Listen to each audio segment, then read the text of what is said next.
আমরা তো শুধু সবাই স্ক্রল করেই যেতেছি, নতুন কাহিনী আসতেছে, নতুন কাহিনী গিলতেছি এবং পুরান কাহিনী ভুলে যেতেছি।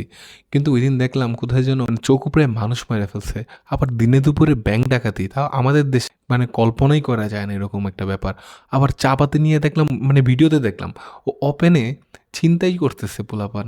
বাহ! আমাদের দেশে এরকম এরকম ওপেনে ঘটতেছে, বিশ্বাস হইতেছে না। এরকম পরিস্থিতিতে আসলে আইন শৃঙ্খলা রক্ষাকারী বাহিনী নিয়ে আমার কোনো কিছু বলা ঠিক হবে কিনা আমি জানি না। কিন্তু এরকম পরিস্থিতিতে কারোরই কাম্য না। আমাদের দেশে তো এরকম পরিস্থিতি ঘটার কোনো সুযোগই থাকার কথা না। এদিকে নিত্যপণ্যের দাম, রাস্তায় জ্যাম আর বায়ু দূষণের কথা তো আজকে কিছু বললামই না। এগুলার পরিস্থিতি যে কী পরিমাণে ভয়াবহ সেটা যারা ফেস করতেছে তারা জানে। এমন এক পরিস্থিতিতে আসলে কিছু করতেও পারতেছি না, বলতেও পারতেছি না। সাফোকেটিং লাগতেছিল, তাই ভাবলাম একটা ভিডিও করি। আমার মনে হয় না খুব দ্রুত এইরকম পরিস্থিতি থেকে আমরা উতরাইতে পারবো। তারপরও আশাবাদী আমরা।